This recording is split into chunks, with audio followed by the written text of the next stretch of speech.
Hello and welcome to civil step. हम लोग यहाँ पर पंजाब पीसीएस के मेंस के जो पीवाईक्यूज हैं उनको डिस्कस करेंगे। मैं आपके साथ यहाँ पर पेपर 4 में जो साइंस एंड टेक्नोलॉजी हमारा पेपर है, एक कंपोनेंट है, उसके पीवाईक्यूज को डिस्कस करूंगी। ठीक है, तो अगर हम मेंस की बात करें पंजाब पीसीएस की 2014, 15, 18 और उसके बाद फिर 20 में जो आपका पेपर हुआ, एग्जाम हुआ था पीसीएस प्रीलिम्स, उसके लिए मेंस हुआ 21 में। तो 14 टू 21 के पीवाईक्यूज को हम यहाँ पर डिस्कस करेंगे।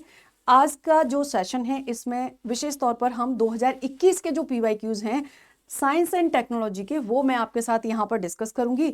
और इस सेशन में हम पीवाईक्यूज देखेंगे। इसी में हम ये देखेंगे जब हम आंसर राइटिंग करते हैं तो कौन सी ऐसी चीजें होती हैं जिन पे हमको ज्यादा फोकस करना चाहिए और कौन सी चीज ऐसी होती हैं, कौन सी बातें ऐसी होती हैं जिनको हमें थोड़ा सा साइड रखना होता है या वो कॉमन मिस्टेक्स हमको नहीं करनी होती हैं।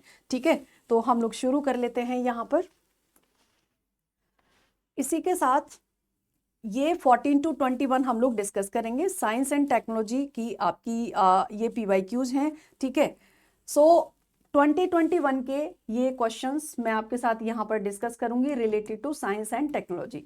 अब यहाँ पर आप देखिए 21 में ये एक क्वेश्चन आपका आया था यहाँ पर और सवाल आपका था, analyse the role of private sectors in proposed draft space com policy 2020 for the reforming the Indian space sector. यानी कि analyse the role of private sectors in propose draft space com policy 2020 for the reforming Indian space sector. आप देख रहे हैं 2020 में ये policy आई, इसी के बारे में यहाँ पर पूछ लिया गया था कि प्राइवेट सेक्टर में इसका क्या रोल हो सकता है, आप उसको एनालाइज करिए। 21 में ये मेंस यहाँ पर हुआ है। ठीक है, अब यहाँ पर आप देखें अंडरस्टैंडिंग द क्वेश्चंस। अब हम एक चीज यहाँ पर देखेंगे सबसे पहले कि ये जो क्वेश्चन है इसको हमें अटेम्प्ट कैसे करना है। सबसे पहले सवाल को समझना बहुत ज्यादा जरूरी हो जाता है कि किस तरीके से हम ये जो क्वेश्चन है इसको यहाँ पर अटेम्प्ट करेंगे। How to handle the question, तो इसके डायरेक्टिव्स देख लेते हैं। एनालाइज जो ये शब्द है ना, यहाँ पर एक चीज और आप देखते हैं कि ये जो वर्ड है एनालाइज है ना, इसका मतलब क्या है। Analyse, explain, illustrate, right, describe, अलग अलग तरीके शब्द जो लिखे होते हैं तो उन्हीं के अकॉर्डिंगली आपको अपने क्वेश्चन को यहाँ पर देखना होता है। सबसे पहले देखो, break the issue into components. जो यहाँ पर इशू है उसको क्या करना है, कंपोनेंट्स में ब्रेक कर लेना है।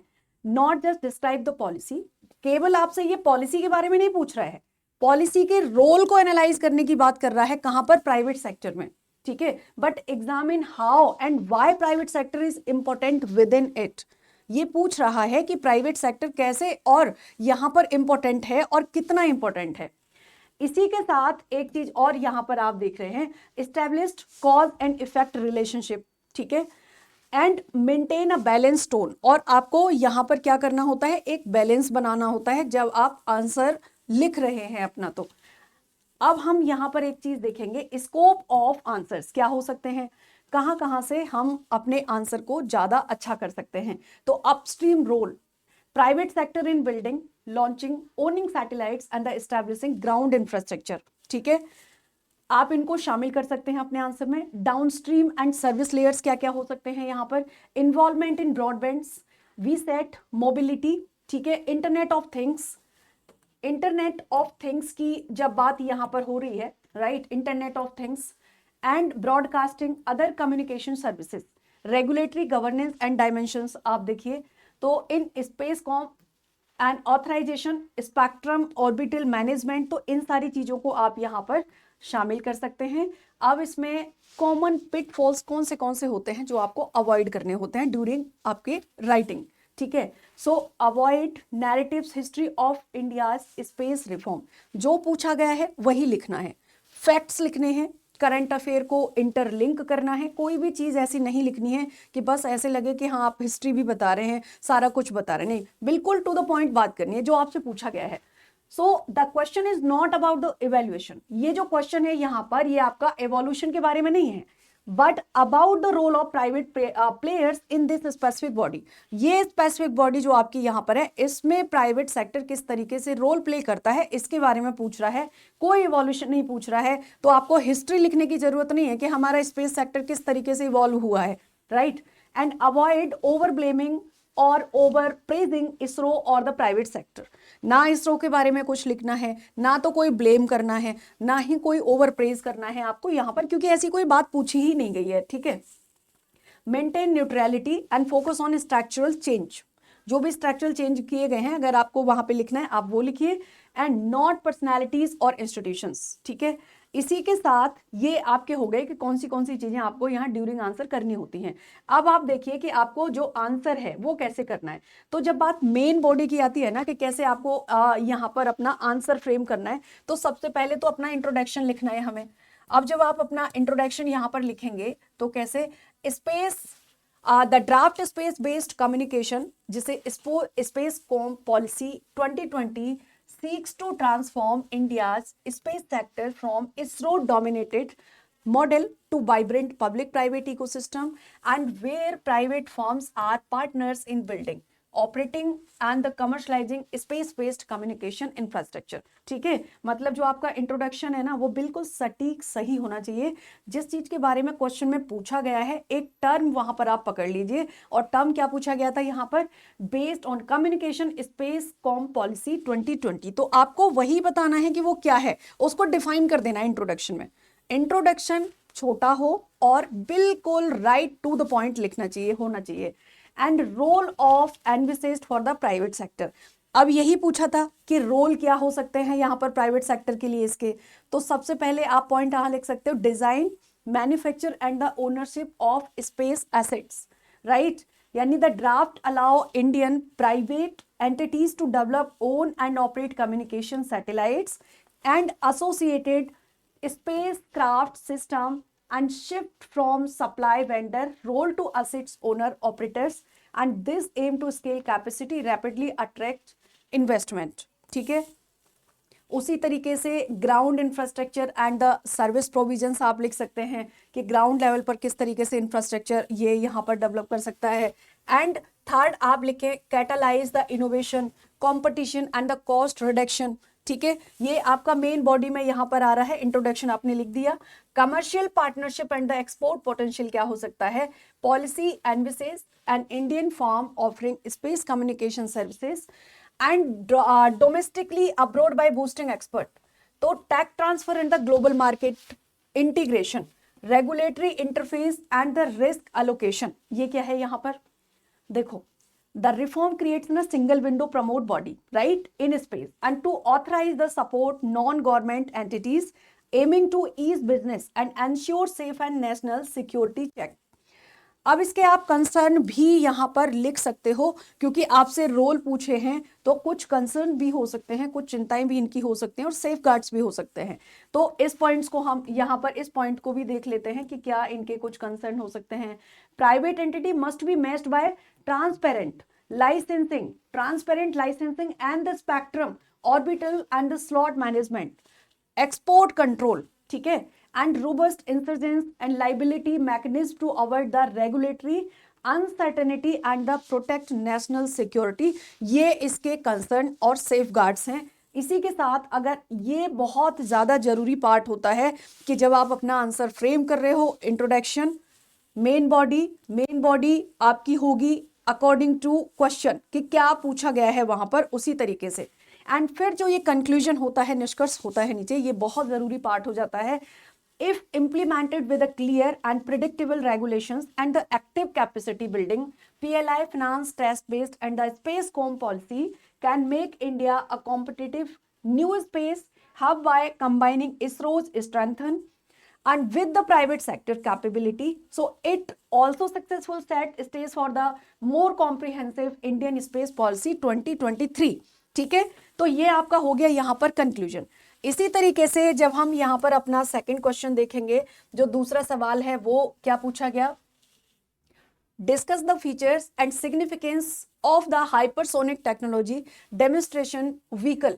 ठीक है, HSTDV इसको शॉर्ट में बोलते हैं। तो discuss the feature and significance of hypersonic technology demonstration vehicle, इसके बारे में क्वेश्चन आया और आपको पता है उस समय करंट अफेयर में बहुत ज्यादा ये टेक्नोलॉजी चल रही थी, चर्चाएं हो रही थी।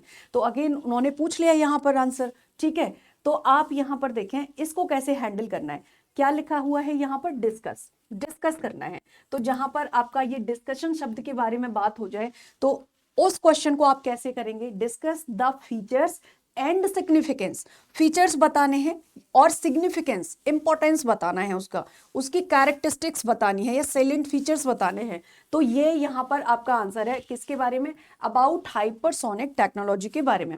सो how to handle the directives अगर हम करें तो डिस्कस, ये जो शब्द है कैसे करेंगे, डिस्कस जब भी आ रहा है किसी क्वेश्चन में, then provide a balance descriptions plus analyse, आपको एक बैलेंस डिस्क्रिप्शन देना है और आपको एनालाइज करना है। यहाँ पर एक्सप्लेन द की फीचर्स लिखा हुआ है, आपको फीचर एक्सप्लेन करने हैं। तो explain the key features of HSTV and why it matter strategically, इसका सिग्निफिकेंस क्या है स्ट्रेटेजिकली, ये भी आपको बताना है।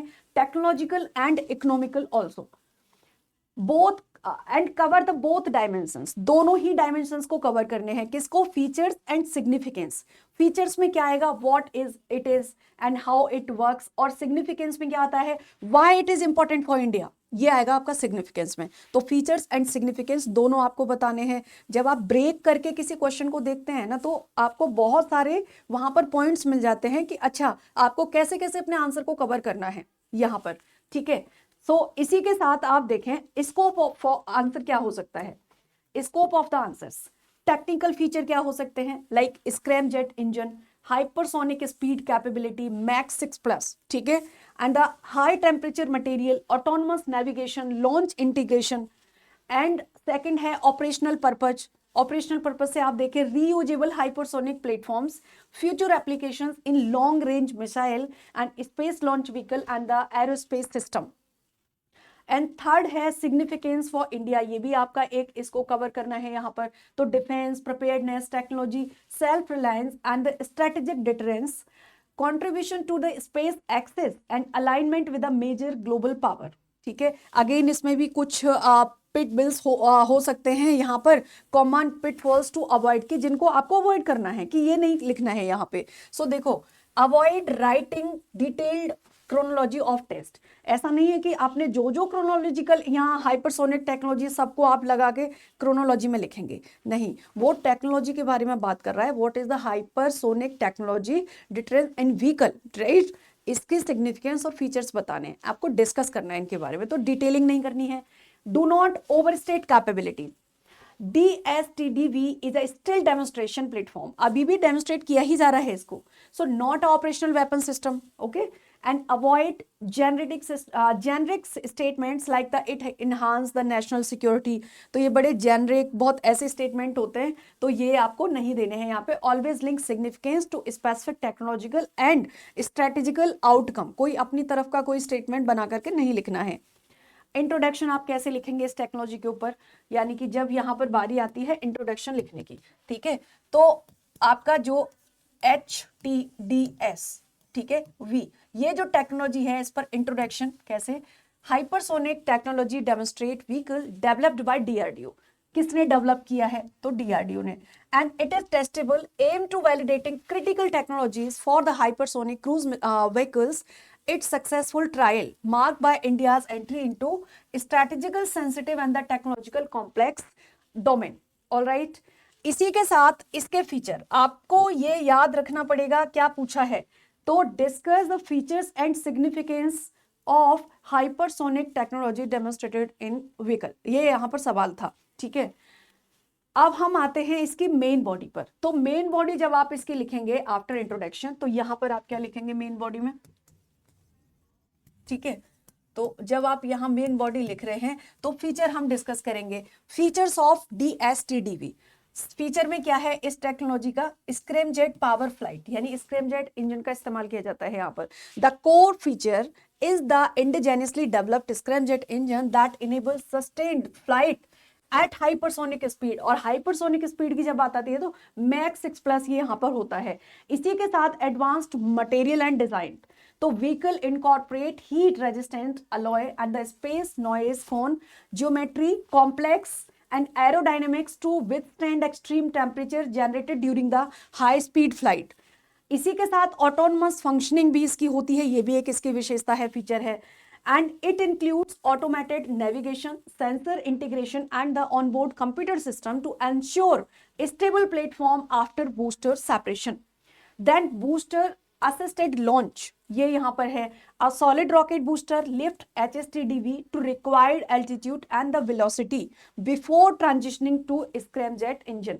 तो इस तरीके से आप इनके फीचर्स लिख सकते हैं। जब बात आएगी सिग्निफिकेंस लिखने की, तो सिग्निफिकेंस ऑफ HSTDV में आप क्या लिखेंगे? स्ट्रेटेजिक कैपेबिलिटी इनहेंसमेंट, किस तरीके से स्ट्रेटेजिक कैपेबिलिटी जो है वो इस टेक्नोलॉजी के द्वारा यहाँ पर इनहांस हो सकती है। तो hypersonic technology strengthen India deterrence by enabling future development of highly agile fast and survivable missile system. Second इसका जो सिग्निफिकेंस यहाँ पर हो सकता है वो है technological self resilience, dual use potential है, ग्लोबल स्टैंडिंग हो गया। उसके बाद आप कंक्लूजन, बहुत इंपॉर्टेंट पार्ट होता है इंट्रोडक्शन, मेन बॉडी और कंक्लूजन इसके बाद। तो कंक्लूजन जब आप इसका लिखेंगे, HSTDV is a foundational step in India's long-term defense and space ambitions and combining technology innovation with the strategic utility and signaling India's rise as capability and capable aerospace powers. So it's foundational step towards the futuristic aerospace and strategic platform. Critical for India's long-term security and the technological leadership. ठीक है। Next सवाल पूछा again 2021 का ही है, mains का ये 2021 में, और सवाल पूछा था यहाँ पर व्हाट आर ट्रांसफैट, ट्रांसफैट क्या होता है, and describe the recent measures taken by the WHO and FSSAI for the elimination and towards the healthier food system. तो ये आपका बायो वाले कंपोनेंट से क्वेश्चन यहाँ पर लिया गया है साइंस का, ठीक है। What are the trans fat, describe the recent measures taken up by the WHO FASAI for the elimination towards the healthier food system। आराम से क्वेश्चन को पढ़ना है, फिर यहाँ पर देखना है। और यहाँ पर एक चीज पूछ रहा है कि ट्रांसफैट है क्या। अब आपको इसके WHO और FASAI ने जो भी रिसेंट मेजर्स लिए हैं उसको, उन मेजर्स के बारे में डिस्क्राइब करना है। तो अगेन देखेंगे सबसे पहले how to handle this question, कैसे हैंडल करना है। डिस्क्राइब, अगेन डिस्क्राइब शब्द आ गया, एक और हमारे फर्स्ट क्वेश्चन में डिस्क्राइब था यहाँ पर। सो सबसे पहले व्हाट इज द ट्रांसफैट है ना, तो क्या है ये, give a clear concise definition of trans fat. तो सबसे पहले आंसर जब आप शुरू करेंगे तो आप शुरू करेंगे इंट्रोडक्शन में क्या लिखना है, व्हाट इज अ ट्रांसफैट। तो ट्रांसफैट की डेफिनेशन लिख देनी है, क्लू पहले ही मिल गया है आपको, ठीक है।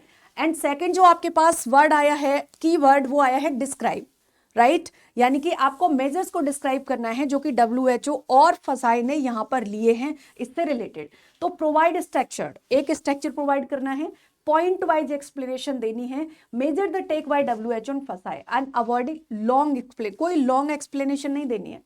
बैलेंस कवरेज करना है दोनों का, यानी give equal attention to WHO also and the FSSAI, दोनों को, क्योंकि दो बॉडीज के बारे में यहां पर पूछा है तो दोनों को ही आपको इक्वल इंपॉर्टेंस देना है, राइट। एंड स्कोप क्या होगा यहां पर आंसर का, ये देखेंगे। तो डेफिनेशन लिखेंगे what is the trans fat and healthier impact, briefly इसको यहां पर एक्सप्लेन कर देंगे। तो what trans fat are and why are the harmful, WHO के मेजर्स यहां पर देखेंगे, replace package and global elimination target monitoring guidelines. And फिर जो फसाई ने यहाँ पर मानक या मेजर्स को लिया है यहाँ पे, उनको देखेंगे, उनको रेगुलेटरी देखेंगे, regulatory limits, labelling norms, edible oil standard क्या क्या हो सकते हैं, एंड इसी के साथ national campaign and common pitfalls to avoid. Again कुछ ऐसी चीजें जो हमको अवॉइड करनी है, जो अपने आंसर में नहीं लिखनी है, वो क्या है। फर्स्ट अगर आप देखो तो avoid right only healthy impact, पूछा है हेल्दी इंपैक्ट के लिए, लेकिन आपको बैलेंस व्यू देना है तो केवल हेल्दी नहीं लिखना है आपको यहां पर, it is also the focus elimination measures, ठीक है। And do not confuse trans fat with the saturated fat, saturated fat अलग होता है, ट्रांसफैट अलग होता है। तो जब आप डेफिनेशन लिख रहे हो ट्रांसफैट की तो बिल्कुल ध्यान देना है कि saturated fat is a different and trans fat is a different. तो दोनों में डिफरेंस क्या है, तो वो एक आप जब डेफिनेशन लिख रहे हैं ना तो की डिफरेंस भी वहां पर आप लिख सकते हैं ताकि और क्लियरिटी आपके डेफिनेशन में, आपके इंट्रोडक्शन में वहां पर आ जाए। And keep the definition precise and avoid over explaining WHO history and फसाई स्ट्रक्चर। ना तो WHO की हिस्ट्री लिखनी है ना स्ट्रक्चर लिखना है, सेम फसाई के बारे में है, आपको उनके मेजर्स के बारे में लिखना है, ठीक है। सो ये आपको यहाँ पर नहीं लिखना है, ओनली स्टिक रहना है कहाँ पर, मेजर्स पर। जो भी मेजर्स हैं सिर्फ आपको वहीं पर स्टिक रहना है। तो अब इंट्रोडक्शन में हम सबसे पहले ट्रांस फैट की डेफिनेशन देखेंगे। पूछा ही गया है क्वेश्चन में what is the trans fat. So देखिए आप ट्रांस फैट की डेफिनेशन यहाँ पर, डेफिनेशन ट्रांस फैट की है। Trans fat are type of unsaturated fatty acid that become harmful when vegetable oil are industrially hydrogenated to form partially hydrogenated oil. Okay, they also present naturally in a small quantity in meat and dairy product also. Industrial trans fat raise LDL cholesterol and the increase cardiovascular risk and have no safe consumption level. ठीक है, अब आप यहां से इसके बाद ये introduction हो गया, बहुत ही एकदम से प्रिसाइज क्लियर डेफिनेशन है ट्रांस फैट की। अब इसके बाद यहाँ पे जो मेन बॉडी पार्ट है आप उसको लिखेंगे अपने आंसर का। तो सबसे पहले आप इसमें लिखेंगे WHO के जो मेजर्स हैं, देन फसाई के। तो WHO का क्या है, first, world health organisation has prioritised global elimination industrial trans fat due to their major contribution to non communicable disease. And 2018 में ये लॉन्च हुआ था रिप्लेस इनिशिएटिव, ठीक है, a 6-step strategy urging the country to review directly source and legislate limits, promote healthier alternatives, access the oil and food and create awareness and enforce यहाँ पर आपका कि compliance.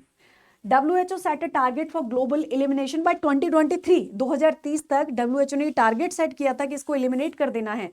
And provide technical support and monitoring framework and model regulations to assist national government. WHO provide technical supports, resource and the policy benchmark like limiting and IFATs to right. अब इसके बाद यहाँ पर आप देखेंगे फसाई ने जो भी मेजर्स लिए हैं उनको देख लेते हैं। So India has aligned closely with WHO norms, यानी WHO ने जो नॉर्म्स यहाँ पे बनाए हैं, स्टैंडर्ड बनाए हैं, इंडिया यानी फसाई इंडिया की अथॉरिटी है तो काफी ज्यादा अलाइंड करती है वो WHO के साथ। And FSSAI cap trans fat in the edible oil, cap लगा दिया है फसाई ने ट्रांस फैट के लिए ईडेबल ऑयल में, कितना, 2% from the January 2022, right, effectively phasing out industrial PHO also. And third आप देखें, strengthen labelling requirements and revise standard for the vanaspati bakery store and the fried food, ठीक है, intensify inspections of the compliances. And next आप देखो, through the eat right India, eat right India movement चलाया FSSAI ने, promote किया industrial रिफॉर्मुलेशन को, consumer awareness को। And इसी के साथ नेक्स्ट इन 2021 में FSSAI prohibited the use of partially hydrogenated oil in food entity effective in December 2022। And FSSAI ने लॉन्च किया trans fat free logo to product containing, जिसमें कि 0.2 ग्राम से भी कम ट्रांस फैट था पर 100 gram to encourage industrial reformulation to consumer awareness. अब इसका अगर आप देखें कंक्लूजन, क्या कंक्लूजन है, बैलेंस रखना है, फसाई WHO दोनों को शामिल करना है और ट्रांस फैट को भी शामिल करना है। यहाँ पर combined efforts WHO's global framework and the FSSAI and stringent regulation replace India's on a clear and path towards eliminating industrial trans fat and thereby enabling healthier and the more resilient food system, right? अब इसके साथ आप देखिए हमारा next question, अगला सवाल जो है ये भी 2021 का ही सवाल है और यहाँ पर पूछा गया है, discuss the benefits and challenges of precision agriculture in sustainable farm management using ICT, यानी कि discuss the benefit. Again discuss keyword मिल रहा है यहाँ पर भी आपको जो कीवर्ड मिल रहा है ये डिस्कस है ना, ये वाला जो कीवर्ड है डिस्कस, 3 क्वेश्चंस में अभी हम यहाँ डिस्कस कर चुके हैं। तो discuss the benefits and challenge, benefits को भी डिस्कस करना है और चैलेंज को भी डिस्कस करना है, किसके लिए, प्रिसिजन एग्रीकल्चर में, किस में आता है ये, sustainable farm management using ICT। Again अब देखेंगे how to handle this question, ठीक है। तो डिस्कस वर्ड आपको पता है क्या करना है, डिस्कस डायरेक्टिव के साथ यहाँ पे बैलेंस एक्सप्लेन करना है, बैलेंस एक्सप्लेनेशन देनी है, provide both side, both side मतलब बेनिफिट्स और चैलेंज दोनों ही देखना है यहाँ पर हमको, है ना। ये जो आपका बेनिफिट्स है और ये चैलेंज है, तो दोनों साइड्स को देखना है विद इक्वल एनालिटिकल वेट, और दोनों को इक्वल एनालिटिकल वेटेज देना है, उतना ही चैलेंज को उतना ही बेनिफिट को। देन डिस्क्रिप्टिव एनालिटिकल, यहां पर go beyond listing, explain how precise agriculture contributes, और ये एक्सप्लेन करना पड़ेगा कि जो प्रिसिजन एग्रीकल्चर है ये किस तरीके से यहां पर कंट्रीब्यूट करती है sustainable farm management, and why challenge persist, और फिर इसके चैलेंज क्यों हैं, ठीक है। And stay anchor to ICT. अब आईसीटी क्या है, ये शब्द आपके लिए कीवर्ड है बीच में, यूजिंग आईसीटी। तो always connect your point two ICT based tools like sensor, drones, GIS, data analysis and internet of things, ठीक है। इनको आपको कनेक्ट करके रखना है। देख लेते हैं स्कोप क्या रहेगा आंसर का यहाँ पर। डेफिनेशन लिखनी है आपको, व्हाट प्रिसिजन एग्रीकल्चर, इसी के बारे में। रिलेवेंस लिख देना है, सस्टेनेबिलिटी से क्या रिलेवेंस है, एंड बेनिफिट्स आपको देखने हैं लाइक एफिशिएंट। देन चैलेंज आपको कर देने हैं वहां पर कि चैलेंज क्या है, उनको बैलेंस व्यू रखना है इस पर दोनों पे। And cost, high cost and digital divide, lake of skilled man power यहां पर करना है, poor rural connectivity, data privacy issue, context of India का कॉन्टेक्स्ट देख लेना है यहाँ पे, ठीक है। अब कॉमन कुछ मिस्टेक्स हैं जो हमको यहाँ नहीं करनी है, जिन पॉइंट्स को हमें अवॉइड करना है वो क्या है, don't explain ICT tools in isolation, अलग से लाइक बैलेंस एंड बेनिफिट और चैलेंज की तरह आईसीटी टूल्स को एक्सप्लेन नहीं करना है, जस्ट पॉइंट्स को इंटरकनेक्ट करना है उसके साथ, ठीक है। Always link them to sustainable farm management and avoid only praising PA, और यहाँ पर आपको जो प्रिसाइजिंग एग्रीकल्चर है उसको प्रेज नहीं करना है, केवल बैलेंस व्यू रखना है, क्योंकि चैलेंज भी लिखे हुए हैं, examiner expect to balance evaluation, ठीक है। इसी के साथ डोंट जनरलाइज द चैलेंज, और ऐसा भी नहीं कि जो चुनौतियां हैं, जो चैलेंजेस हैं, आप उनको जनरलाइज कर दो कि जैसे बाकी एग्रीकल्चर में आता है सेम यहाँ पर भी आएगा, तो वो नहीं करना है। ICT and keep them specific to ICT driven agriculture, connectivity, sensor, capital cost, data issue, इन सारी चीजों को यहाँ पे आपको रखना है। Avoid writing a long history of agriculture mechanism, और ऐसी कोई हिस्ट्री नहीं लिखनी है यहाँ पर, केवल आपको प्रिसिजन एग्रीकल्चर पर ही फोकस्ड रहना है। जो पूछा है आंसर में सिर्फ वही क्वेश्चन वहां पर राउंड कर लो, जो कीवर्ड्स हैं जो पूछा है उन पर स्टिक रहना है, कुछ इधर उधर की चीज नहीं करनी है आंसर लिखते टाइम। एक तो टाइम बचता है, दूसरा पॉइंट सिर्फ वही होते हैं, और यही तो छोटी छोटी चीज होते हैं जो आपको एक्स्ट्रा मार्क्स भी दिलाते हैं, ठीक है। इंट्रोडक्शन इसका देखेंगे तो सबसे पहले हम जो हमारा प्रिसिजन एग्रीकल्चर यानी पीए है उसके बारे में बात करेंगे। डेफिनेशन तो refers to the use of ICT tools such as sensors, GPS, drones, GIS mapping, internet of things, data analytics to monitor the manage and farm operations with accuracy. It aims to optimize input use, enhance productivity and promote environmentally sustainable agriculture. ठीक है, अब हम यहाँ पर इनके, ये हमारा हो गया इंट्रोडक्शन। अब हम जानेंगे, देखेंगे इसके जो मेन बॉडी कंपोनेंट है उसके बारे में आगे। तो सबसे पहले हम बेनिफिट्स के बारे में देखेंगे, क्या बेनिफिट्स हैं, उसके बाद हम इनके चैलेंजेस देखेंगे। तो बेनिफिट्स आप देखिए, benefits of precision agriculture in sustainable farm management, right. सबसे पहले जब आप बेनिफिट देखेंगे यहाँ पर तो efficient resource use, efficient resource use, जो रिसोर्सेज उनका एफिशिएंटली यूज करना, ठीक है। So real time data help apply water and fertilisers, pesticide only where needed, जहां जहां जरूरत है वहीं वहीं। जैसे इरिगेशन वाला हम करते हैं ना, तो इरिगेशन में क्या होता है, अभी जैसे ड्रिप इरिगेशन है तो एफिशिएंटली यूज किया जा रहा है, जितनी जरूरत है जहां जरूरत है वही किया जा रहा है। ऐसे ही यहाँ पर आईसीटी के साथ कनेक्ट करके इसको पॉइंट को लिखना है। बेनिफिट्स, हायर प्रोडक्टिविटी यानी कि soil and crop health monitor, enable targeted interventions, improving yield and the reduction climate risk, and better decision making यहाँ पर हो जाएगा। ICT driven forecasting, satellite imagery and the predictive analytical support, timely sowing, irrigation and the harvesting decision, and empowerment of the small holders when accessible. तो mobile based advisories and the make scientific farming more accessible. Then अगर आप यहाँ challenges को देखते हैं, challenges of ICT enable precision agriculture, तो क्या ये बेनिफिट हो गए, बट कुछ चुनौतियां भी तो हैं। ठीक है। सो हाई इनिशियल कॉस्ट, पहले तो कॉस्ट बहुत ज्यादा पड़ जाता है, यही है कि यहाँ पर चैलेंज आ गया। सेंसर्स हो गए, ड्रोन्स हो गए, ऑटोमेटेड सिस्टम हो गए, ये अनअफोर्डेबल होते हैं बहुत सारे किसानों के लिए, बहुत सारे फार्मर्स के लिए, सब लोग अफोर्ड नहीं कर सकते हैं, तो ये एक चैलेंज हो गया यहाँ पर। दूसरा डिजिटल डिविडेंड या डिजिटल डिवाइड हम पढ़ते हैं, यानी कि लिटरेसी का यहाँ पर जो डिजिटल लिटरेसी है उसका बहुत ज्यादा अभाव है, कमी है। So poor rural connectivity and low digital literacy and are limited access to smartphone data restriction adoption, तो ये भी एक चैलेंज हो गया यहाँ पर। देखो कितना पॉइंट टू पॉइंट यहाँ पर जा रहा है answer, right.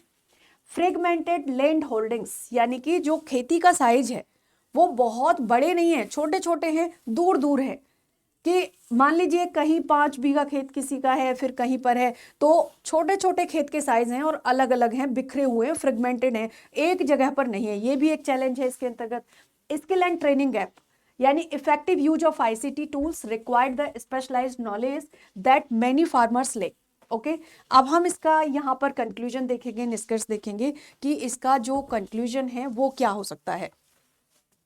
So, precision agriculture holds significant promise for sustainable farming, but its success in India depends on reducing the digital divide and lowering technology cost, strengthening extension service, and integrating PA with the farmer, cooperative and the public digital infrastructure can ensure inclusive and the climate resilient agriculture transformation। तो ये था हमारा ICT से related कि किस तरीके से benefits, challenge आपके हैं प्रिसिजन एग्रीकल्चर में, जो कि सस्टेनेबल एग्रीकल्चर में कंट्रीब्यूट करती है, उनको डिस्कस करना था। नेक्स्ट क्वेश्चन की तरफ हम लोग चलते हैं। तो हमारा जो नेक्स्ट क्वेश्चन है वो है व्हाट आर माइक्रोप्लास्टिक्स। माइक्रोप्लास्टिक्स आपके क्या है? आपने अगर ध्यान दिया हो तो अभी जो आपका प्रीलिम्स हुआ है ना, अभी पंजाब पीसीएस का जो पेपर हुआ है, राइट, अभी जो पीसीएस हुआ यहाँ पर 2025 में, राइट, 7 दिसंबर का ये पेपर था, 7 दिसंबर का, यहाँ पर भी माइक्रोप्लास्टिक से रिलेटेड एक सवाल पूछा गया था, माइक्रोप्लास्टिक से रिलेटेड एक सवाल पूछा गया था, स्टेटमेंट बेस्ड क्वेश्चन था वो, ठीक है। तो देखो इंपॉर्टेंट क्वेश्चन ये बन जाता है आपके लिए, what are the microplastics. Again जब आप आंसर लिखोगे ना, आपके पास क्लू है कि आपको शुरू कैसे करना है, डेफिनेशन लिख देनी है क्या होता है माइक्रोप्लास्टिक्स, एंड इसके बाद देखिए क्रिटिकली एनालाइज, कह रहा है आपको क्रिटिकली एनालाइज करना है microplastics as an emerging contaminant in nature, ठीक है। 200 वर्ड्स में इसको लिखना है, तो देख लेते हैं how to handle this question, ये हमको यहां पे देखना है। अगेन आपके पास है क्रिटिकल एनालाइज एक है, दूसरा है व्हाट आर माइक्रोप्लास्टिक, तो वो डेफिनेशन लिख दी है, लेकिन समझेंगे क्रिटिकल एनालाइज जब आ रहा है तो इसका मतलब क्या है। गो बियॉन्ड एक्सप्लेनेशन, कह रहा है सिर्फ एक्सप्लेन नहीं करना है, उसके बियॉन्ड जाना है, आपको क्रिटिकली एनालाइज करना है, मतलब आपको उसके प्रोस एंड कॉन्स दोनों लिखने हैं। So provide both positive and neutral aspects, if any negative then वो भी लिख देना है, न्यूट्रल भी लिखना है, then offer a reason judgement, और उसके बाद आपको कारण बताना है, and shows multi dimensional analysis, और ये आपको सभी डायमेंशंस को यहाँ पे कवर करना है। Environmental, health, economic, regulatory angles यहाँ पर देखना है, इंक्लूड कंक्लूडिंग असेसमेंट, ठीक है, नॉट जस्ट क्रिटिसिज्म, केवल आलोचना नहीं करनी है, केवल क्रिटिसाइज नहीं करना, but what make microplastic N emerging contaminant of global concern, वो भी बताना है आपको यहाँ पर। तो ये आपको इस तरीके से हैंडल करना है। अब हम देखेंगे इसको क्या क्या हो सकता है। तो मैंने पहले ही बताया आपको कि डेफिनेशन लिख देनी है, what is the microplastic, size लिखना है, ओरिजिन लिखना है और टाइप लिखना है, फिर आपको सोर्स लिख देने हैं कि ये कहाँ कहाँ से आपके आता है, and why they are emerging contaminated, like आपको ubiquity in soil, air, river, ocean, food chain, ये सारा यहाँ पे लिख देना है। Bio accumulation in the toxic effects, limited removal by conventional treatment systems, ये और क्रिटिकल एनालाइज की जब बात होगी यहाँ पे तो देखें ये बहुत इंपॉर्टेंट है जो क्रिटिकली एनालाइज है, क्योंकि क्वेश्चंस जब क्रिटिकली एनालाइज वाला पूछा जाता है तो थोड़े से बड़े स्टेटमेंट वहां पर दिए जाते हैं। So severity of ecological human health risk, ये आपको लिखना है, lack of global regulatory framework, uncertainties in the long term impact due to the evolving scientific evidence. Common कुछ चीजें हैं जो हमें यहाँ पे नहीं करनी है, वो क्या है, don't only define microplastics, the directive demands analyse not descriptions, ठीक है। Avoid writing only negative impact, केवल नेगेटिव इम्पैक्ट नहीं लिखने हैं। तो critically analyse requires the acknowledge gap evidence limits of current and understanding, कि अभी इसकी करंट अंडरस्टैंडिंग की जो लिमिट्स हैं, जो एविडेंस है, उनको भी यहाँ पर देखना होता है। And avoid focusing on plastic waste management generally, तो stay centred on the microplastic as a contaminant, right. अब हम यहाँ पर देखेंगे इस क्वेश्चन का आंसर। तो इंट्रोडक्शन में अगेन आपको डेफिनेशन लिख देनी है, व्हाट इज द माइक्रोप्लास्टिक। तो आपको साइज लिखना है कि माइक्रोप्लास्टिक के अंतर्गत जो यानी जो प्लास्टिक माइक्रोप्लास्टिक के अंतर्गत आती है उसका साइज कितने कितने mm का होता है, क्या क्या होता है। प्रीलिम्स में अभी 2025 में यानी 7 दिसंबर 2025 2025 में जो प्रीलिम्स हुआ है उस दिन माइक्रोप्लास्टिक से रिलेटेड एक क्वेश्चन पूछा गया है आपका। सो देखें, माइक्रोप्लास्टिक आर प्लास्टिक पार्टिकल्स जो कि 5 mm से छोटे होते हैं जिनका साइज।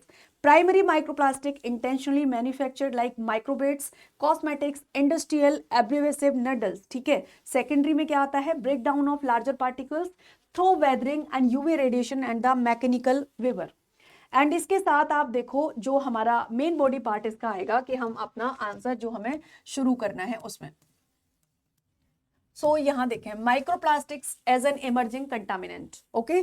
तो आप इसको देखिए, ubiquity persistence found from mountain Everest, found from Mount Everest to the Mariana Trench, Mount Everest से लेकर के मेरियाना ट्रेंच यानी हाईएस्ट पॉइंट से लेकर के बिल्कुल डीपेस्ट पॉइंट तक भी माइक्रोप्लास्टिक पाई जाती है। And in soil water air and the organism don't biodegrade and do not biodegrade and gradually fragment into the nano plastic, micro से नैनो में जाती है, ब्रेक होती है, increasing toxicity, alright. And pathway mobility इसकी कैसे होती है, transport globally through winds river and ocean currents, atmospheric fallout leads to the contamination even in the remote region, ठीक है। बायो अक्यूमुलेशन आप इन्वायरमेंट वाले सेक्शन में पढ़ते हैं बायो अक्यूमुलेशन के बारे में, साइंस में भी बायो अक्यूमुलेशन बायो वाले पार्ट में यहाँ पे हम पढ़ते हैं, ठीक है।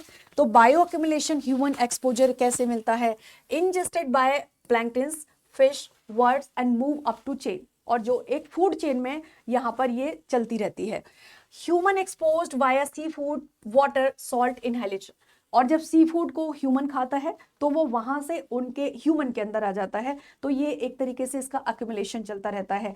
केमिकल बायोलॉजिकल हैजार्ड्स कैसे होता है, तो absorb toxic chemicals and least additive and serve as the vector for the pathogen.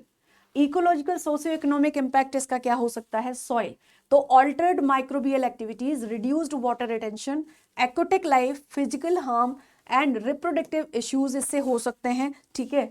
इसी के साथ economic losses and fisheries decline, polluted beach, costly clean up. एक चीज मैं आपको यहाँ पे बताऊंगी, देखो रिप्रोडक्टिव जब हमने यहाँ पे पढ़ा, और अभी यहाँ पर ये तो आपके PYQs में हम लोग पढ़ रहे हैं इसको, ठीक है।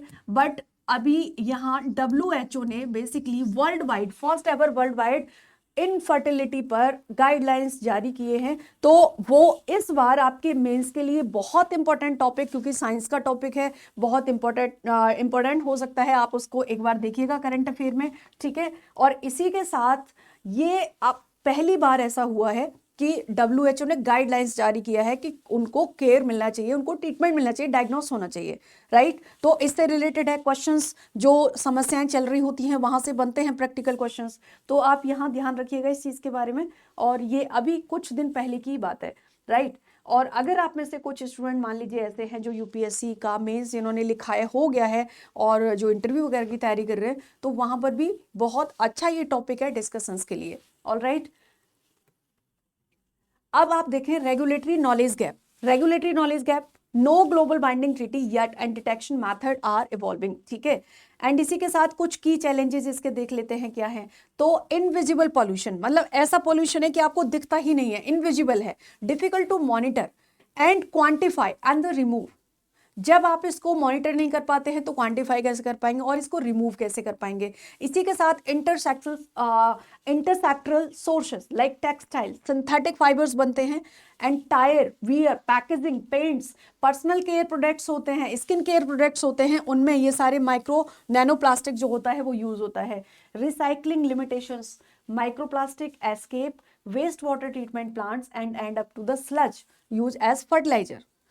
and behavioral systematic lock-ins, society's dependence on single use plastic and the synthetic material. Again इसका कंक्लूजन आप देखिए, तो माइक्रोप्लास्टिक आर परसिस्टेंस, ठीक है, मोबाइल यानी कि एक जगह से दूसरे जगह मूव करती रहती है, इंक्रीजिंगली हैजार्डियस पॉल्यूटेंट होता है, एंड देयर मैनेजमेंट डिमांड्स जो है वो यहाँ पर, and sources reduction and better waste system innovation, global regulation and the adoption of the precautionary principles. इसके बाद हम लोग अपना क्वेश्चन नंबर 6 देखेंगे। तो क्वेश्चन नंबर 6 में जो यहाँ पर है, how technology can help farmer harvest and sell fresh fruits, vegetables.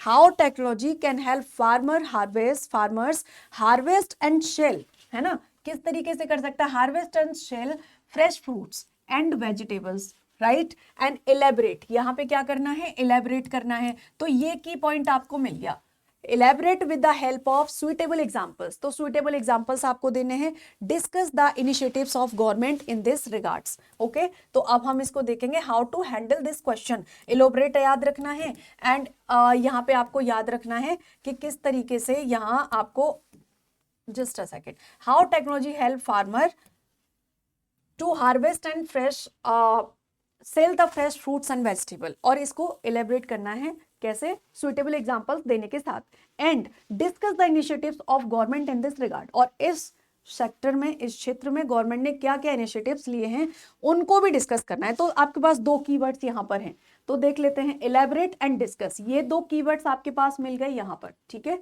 Elaborate and discuss.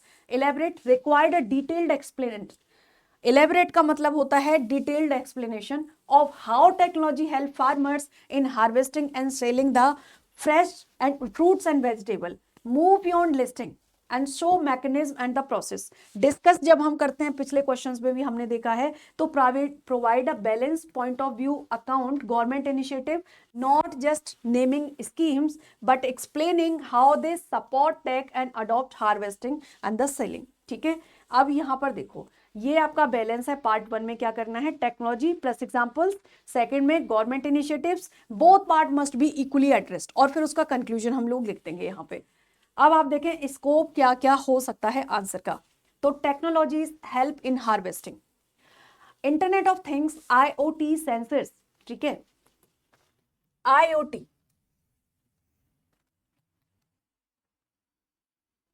Internet of things,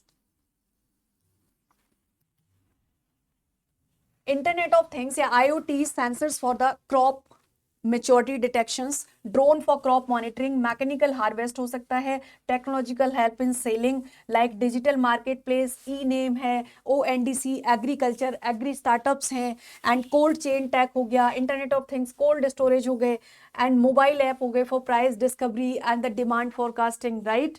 इसी के साथ गवर्नमेंट इनिशिएटिव क्या क्या हो सकते हैं यहाँ पर, ई-नेम एंड द PM मत्स्य संपदा ऑपरेशन ग्रीन आपके यहाँ पर हो गया, कॉमन कुछ मिस्टेक्स जो नहीं करनी हमें, do not only discuss the harvesting technology, again avoid generic statements like technology help farmers, तो ये बड़ा सा सब लिखेंगे इस बात को, है ना, तो ऐसे जेनरिक स्टेटमेंट नहीं देते हैं, यूनिकनेस आपके आंसर में होनी चाहिए जो आपको यहाँ पर मार्क्स दिलाएगी, and do not list scheme without linking them technology use, avoiding drifting, MSP, APMC and reform और द जनरल एग्री पॉलिसी। अब इसी के साथ यहाँ पर इंट्रोडक्शन हम देखेंगे, इसका क्या है, इंट्रोडक्शन में लिखेंगे, सो इंट्रोडक्शन में सबसे पहले लिखेंगे कि किस तरीके से यहाँ पर, यानी कि fresh fruits and vegetables are highly perishable, जल्दी खराब हो जाते हैं, इन एफेंशियबल in harvesting, store marketing often lead to 15 to 30% post harvest loss in India, technology ranging from digital loss to the logistic innovations can significantly enhance efficiency, equity and the income for farmers, ठीक है। अब हम यहाँ पर जानेंगे इनके technology in harvesting कैसे हो सकता है, internet of things based sensors like soil and the canopy sensor help determine optimal harvesting time crop like the grapes, Apple हो गए, टमाटोज हो गए। फिर अगर हम ड्रोन की बात करें तो ड्रोन आप देखें used for the crop monitoring and the ripeness of assessment की फसल पकी है या नहीं पकी है अभी, एंड उसके बाद हम देखेंगे mechanical and the semi mechanical harvesters क्या हो सकता है like banana, com, cutter, potatoes and mango harvesters reduce labour cost and the damage. फिर हम देखेंगे AI based decision tools, artificial intelligence based जो डिसीजन टूल यहाँ पर होते हैं वो क्या क्या हो सकते हैं। Platforms like the Fasal and the कॉर्फन use weather imaging data guide precise harvesting schedules. Technology and selling, अब अगर आपको ये फसल बेचनी है, ये तो रहा हार्वेस्टिंग में कि हार्वेस्टिंग में आप ऐसे यूज कर सकते हैं, बट अगर फसल को बेचना है, फ्रूट्स को, वेजिटेबल को, तो किस तरीके से टेक्नोलॉजी का यूज करेंगे। डिजिटल मार्केट प्लेस है ना, लाइक ई नेम हो गया, ठीक है, एंड डी हार्ट हो गया यहाँ पर, एंड इसी के साथ निज कार्ट हो गया, ONDC and integrated agri platform connect the farmers directly to buyers and the ensure better price discovery. Cold chain technology यानी कोल्ड स्टोरेज की व्यवस्था होना जरूरी है, तो internet of things enabled cold storage आप उसके द्वारा सर्च कर सकते हैं। ब्लॉकचेन एंड द ट्रेसेबिलिटी यानी used by exporter of grapes and the pomegranates to meet global standard. And mobile based demand forecasting apps like किसान सुविधा provide Mandi price by requirements की कौन सी चीज़ की डिमांड है, क्या क्या आप बेच सकते हो, मार्केट में रेट क्या चल रहा है किसी चीज़ का, तो ये सब आप ऑनलाइन चेक कर सकते हैं। गवर्नमेंट इनिशिएटिव्स कौन से हैं जो कि यहाँ पर supporting tech enable harvesting and the selling, कौन से यहाँ पर ऐसे टूल्स हैं। तो e NAM integrated mandi through the electronics bidding and online trade, digital agriculture mission 21 to 25 important है। Agristacks promote AI artificial intelligence and IoT internet of things and the blockchain based the farm solutions, ठीक है। इसी के साथ आप देखो PM किसान संपदा योजना, cold chain development scheme and किसान रेल EPO प्रमोशन स्कीम हो गए। देन आप यहाँ पर कंक्लूजन लिखेंगे इसका। तो technological interventions from precision harvest tool to digital market place are transforming the India's perishable value chain and supported by targeted government initiatives. These tools can significantly reduce loss, improve quality and ensure better realization of our farmers and contribution to the more resilient and the efficient agricultural ecosystem. अब हमारा आता है next question, अगला सवाल, question number 7। Question number 7 देखो, science का काफी अच्छा खासा स्कोप रहता है। 2021 में 10 क्वेश्चंस आपके पूछे गए यहाँ पे, ठीक है। तो अगला सवाल हमारा है, data is the fuel to keep moving the industry 4.0, elaborate. Again जो आपके पास की वर्ड है वो क्या है, इलेबोरेट करना, इसको इलेबोरेट करना है। What is the big data and discuss the technological components associated with it. Critically analyse, फिर से एक शब्द आपको मिल गया यहाँ पर जो कीवर्ड है आपका क्रिटिकली एनालाइज, ये इसी की तरह ये भी एक कीवर्ड यहाँ पर हो गया, critical analyse the role of social media in this context. क्या है, again how to handle this question, तो देख लेते हैं इसको।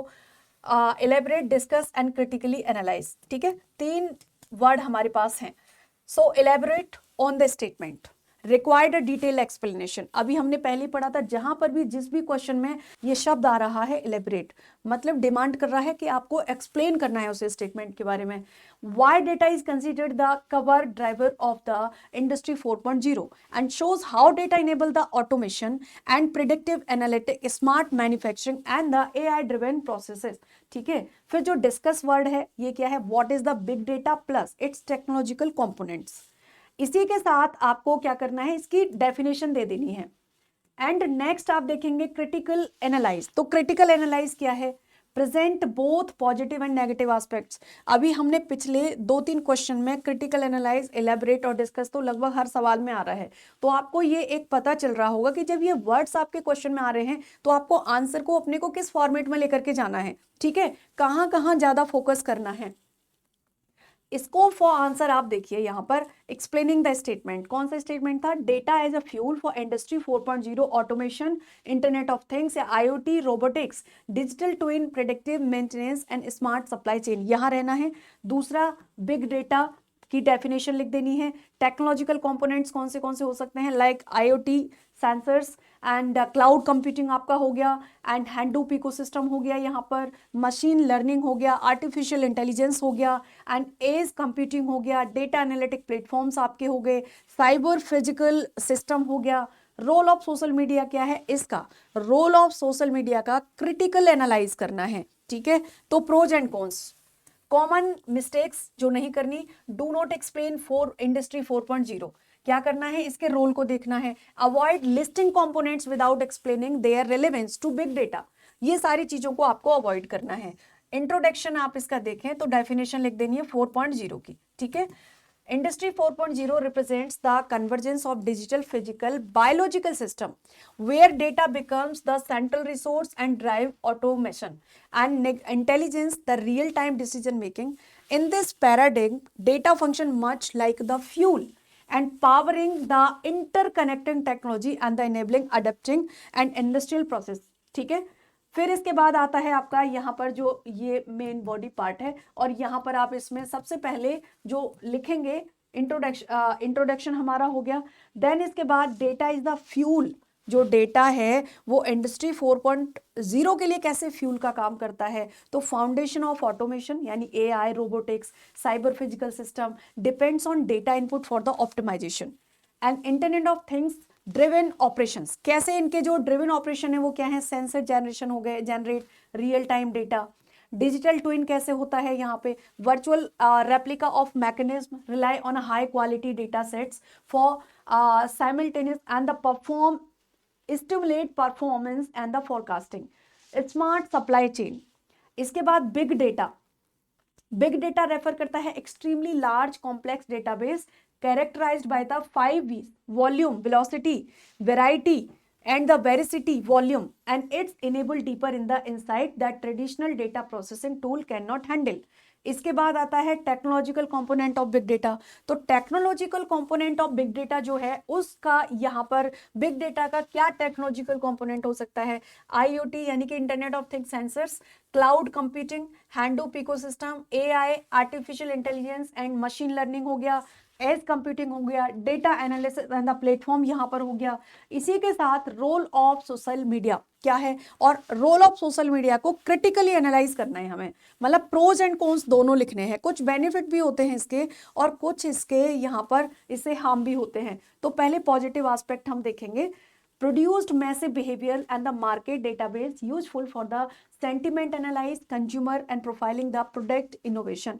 Enable real-time trends, monitor the feedback loop in the digital supply chain. Concern इसके क्या क्या हो सकते हैं, privacy risk हो सकता है, algorithm bias हो सकता है, can not discuss insight and the decision outcomes, ठीक है। Data monopoly, restrict open access and fair competition to the digital economy.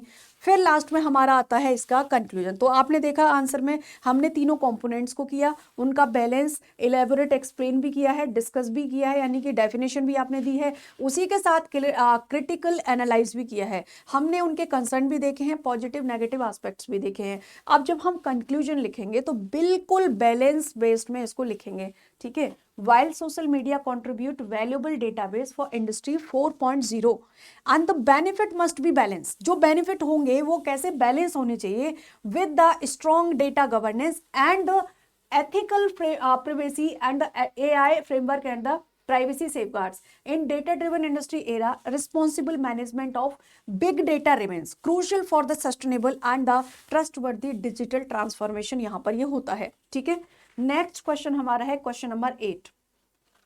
Question number 8 है explain the underlining technology used in driveless cars. जो driveless car हैं उनमें जो technology use की जा रही है उनको एक्सप्लेन करना है and discuss the latest break through and will electric vehicle succeed in India, justify your answer. और बोला गया आप अपने आंसर को जस्टिफाई करो, आप बताओ आपका आंसर कैसे सही है, तो आपको ये भी बताना है यहाँ पर, ठीक है। तो कीवर्ड्स देखो आपको यहाँ पर मिल रहे हैं, देख लेते हैं how to handle this question. Explain, discuss and justify. आप देखें एक्सप्लेन एक कीवर्ड हो गया, इसके साथ आपको यहाँ पर ये डिस्कस दूसरा कीवर्ड हो गया, और जस्टिफाई करना है अपने आंसर को, ये तीसरा कीवर्ड यहाँ पे हो गया आपका।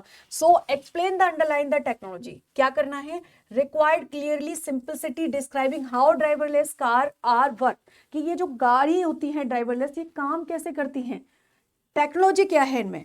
सेकंड है discuss the latest break through, so provide balance point wise database such as level for autonomy trials and the Tesla FSD progress and Waymo's robotaxi operations. इसके साथ जस्टिफाई योर आंसर में क्या होगा, will electronic vehicles succeed in India, ये statement को justify करना है।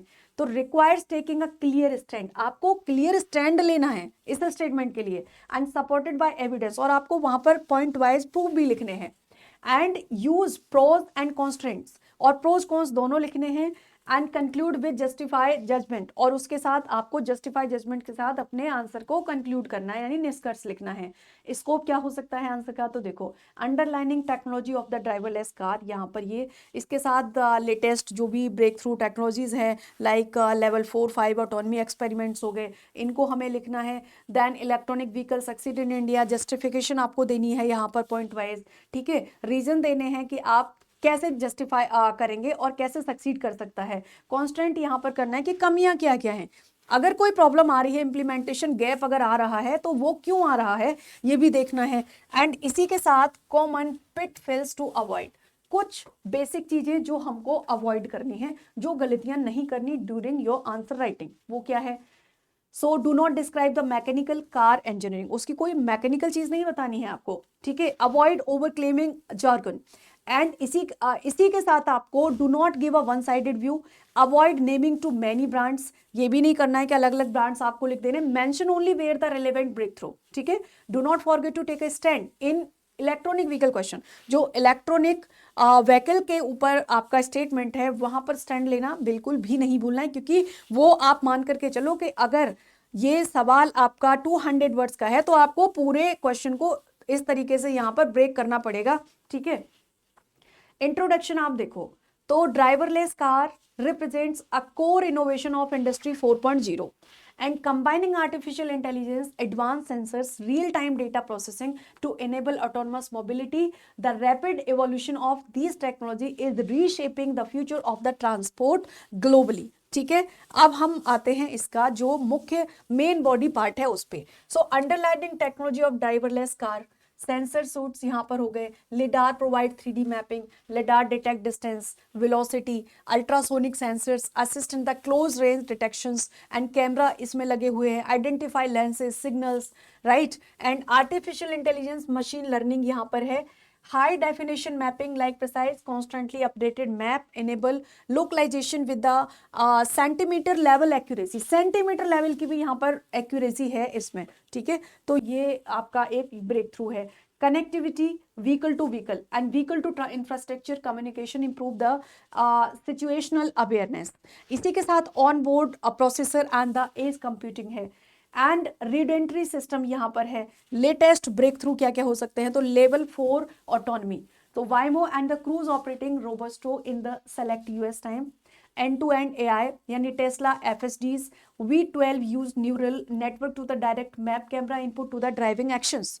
And इसी के बाद एडवांस्ड एंड लिडार, ठीक है, ये देखना है। 5G इनेबल V2X देखना है, डिजिटल ट्विंस सिमुलेशन देखना है, electronic vehicle success in India, ठीक है, ये आपको यहाँ पर देखना है। तो देखो फेवरेबल ड्राइवर्स यानी falling battery price, strong government support, FAME second, PLI, rising fuel cost, rapid adoption of electric 2 vehicle and the fleet vehicles, ठीक है।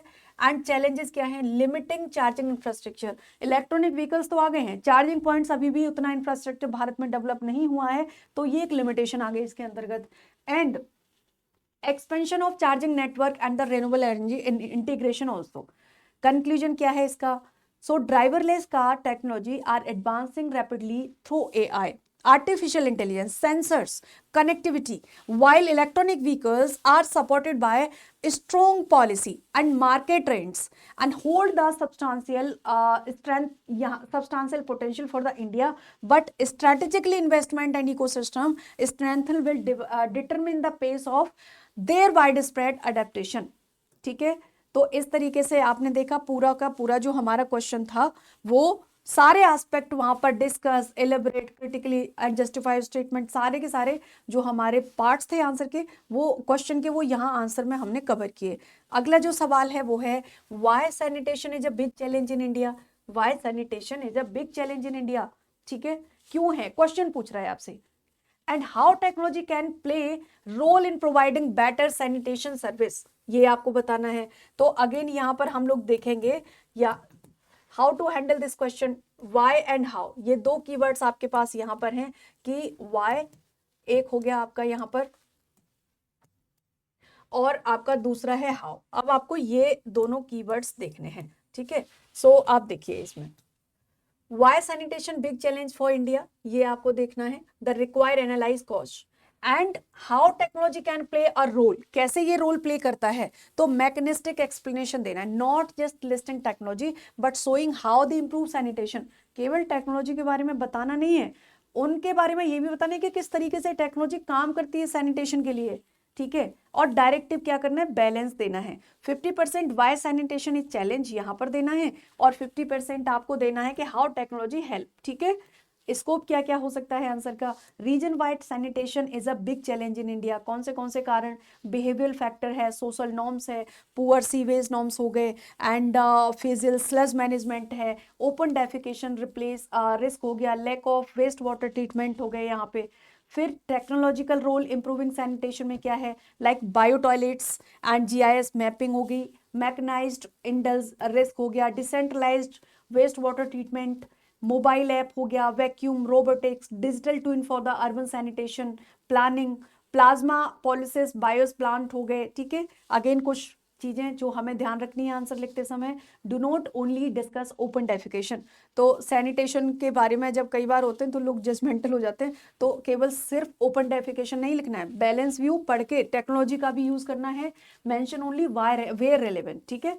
So sanitation include waste sewage treatments, behaviour system also, and avoid excessive praise of Swachh Bharat mission, mention only where ये relevant, कहाँ relevant रहा। Do not describe technology in isolation, अलग से नहीं लिखना है। Always link to sanitation outcome, कि किस तकनीक के माध्यम से सैनिटेशन के परिणाम क्या आए, रिजल्ट्स क्या आए। And do not forget occupational safety and the manual scavenging issue. अब इसी के साथ हम देखेंगे इसका introduction. So, sanitation in India remains multidimensional challenge shaped by infrastructural deficit like behavioral norms, rapid urbanization, and the gap in the waste treatment system. While Swachh Bharat mission has expanded toilet access and sustaining safe sanitation requires system improvement across entire sanitation value. ठीक है, अब इसका जो main body part है हमारे question का, यहाँ पर हम देखेंगे कि sanitation is a big challenge in India. कैसे ये बिग चैलेंज रहा, कैसे इतना बड़ा चैलेंज बन गया है। तो सबसे पहले बिहेवियरल एंड सोशल बैरियर काम करते हैं। कैसे, open defecation persist in some region due to deep rooted habits, कि उनको हैबिट है, डीप रूटेड हैबिट्स है, उनकी पुरानी आदतें हैं। Lack of awareness, preference to poor space and inadequate sewage networks. More than half of the urban households lack pipe sewage connections.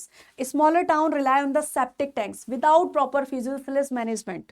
ठीक है, and poor waste treatment क्या होता है, only a fraction waste sewage generated as scientifically treated, leading to contamination of rivers and the groundwater. इसी के साथ urbanisation pressure हो जाता है, यानी जो अर्बनाइजेशन बढ़ रहा है, unplanned slum and the informal settlements are space constraint and the weak municipal capacities, water scarcity, how technology can improve sanitation in India.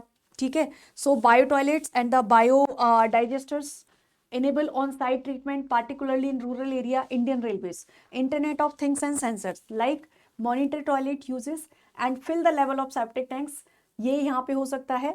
Mechanized desludging the robotics, machine like the bandicoots replace manual scavenging and the improve safety।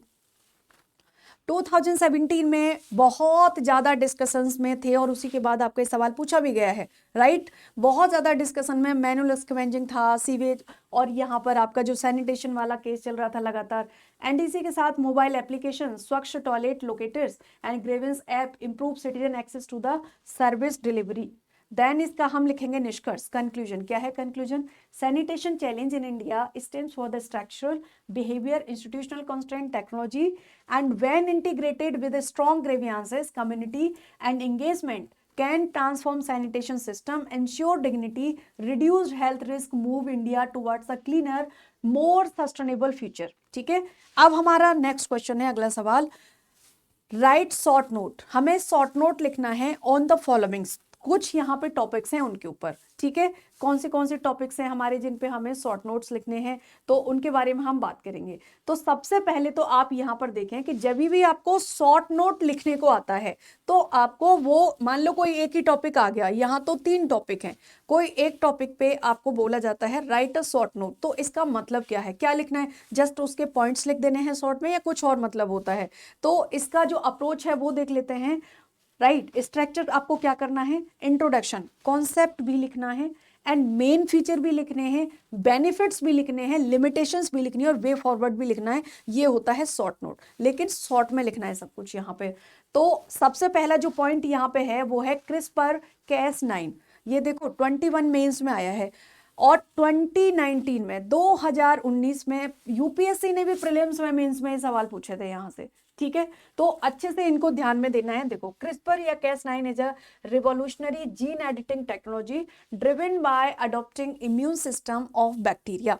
इसके बारे में आपको यहाँ पे short note लिखना है। तो देखिए क्या होता है, it uses guide RNA to identify specific DNA sequence and the Cas9 enzyme। ये क्या था, एक एंजाइम था, एंजाइम। इसी के बारे में यूपीएससी 19 में क्वेश्चन पूछे, यहाँ पे पीसीएस में आपका 21 में मेंस में सवाल पूछ लिया, क्योंकि उस समय पर ये बहुत ज़्यादा डिस्कशंस में चल रहा था, बहुत ज़्यादा चर्चा में था। And DNA to the target, this enable precise insertion and the deletion of modification of gene. CRISPR is faster, cheaper and more accurate than the earlier tool like the Zen or the Telfen. It hold immense potential in the correcting gene disorder, improving crop variety, combating and the vector-borne disease and advanced biomedical research। ठीक है, इसी के साथ हम तीसरा करेंगे। जो second हमारा पॉइंट था वो था मेटा बारकोडिंग के बारे में। दूसरा पॉइंट था मेटा बारकोडिंग, इस पे शॉर्ट नोट लिखना है। तो मेटा बारकोडिंग क्या है, meta barcoding is a molecular technique.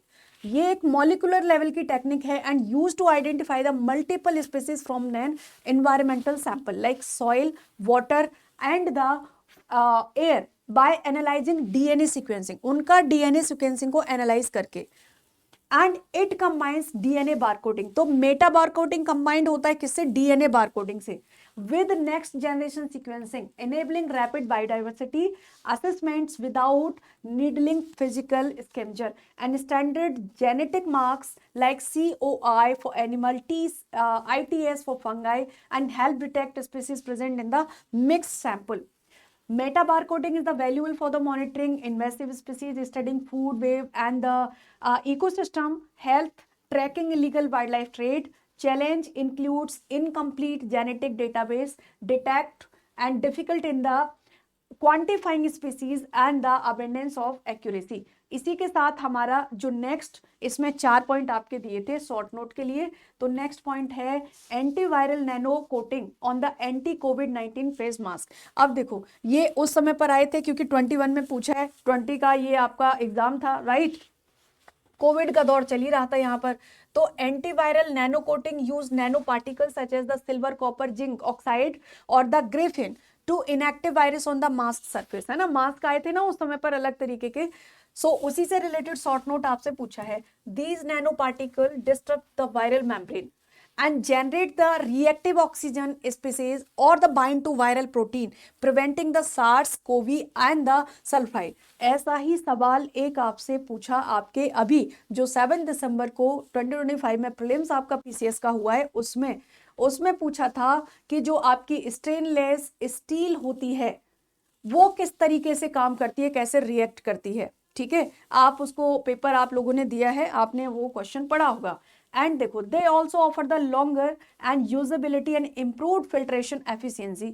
However concern include potential nano particle toxicity and environmental impacts and the need for the despite these issue and the nano coating represent in the important innovation in pandemic responsive personal and the protective equipments। And इसके बाद है हमारा जो 4 है HL2M and टोकामेक reactor. क्या होता है HL2M tokamak reactor? तो HL2M tokamak reactor is the China's most advanced experimental magnetic and confinement fusion reactor and designed to achieve extremely high operation temperature using the donut-shaped plasma chamber as part of China's contribution to global fusion research, and its aim to reach plasma temperature about 150 million Celsius. ठीक है, and इसी के साथ stimulating condition for the stellar fusion. HL2M supports the development of technology and relevant to the ITER. ठीक है, clear है ये चीज? And advancing understanding of plasma stability and the confident superconducting magnetic performance, and while not a power performing reactor and a major step towards the realizing controlled nuclear fusion which is potentially limitless, clean energy source challenge remains in the maintaining stable plasma and achieving net energy. ठीक है, तो एक चीज आपको यहाँ पे देखनी है कि जब भी बात आती है शॉर्ट नोट लिखने की, ठीक है, तो शॉर्ट नोट में आपको यहाँ पर इनके इंट्रोडक्शन जब आप लिख रहे हो, ये आंसर को जब आप एक्सप्लेन कर रहे हो, तो limitation, benefit, advance, pros and con, सारी चीजें लिखनी शॉर्ट में लिखनी है, एक्सप्लेन कर देना है एक तरीके से यहाँ पे उसको.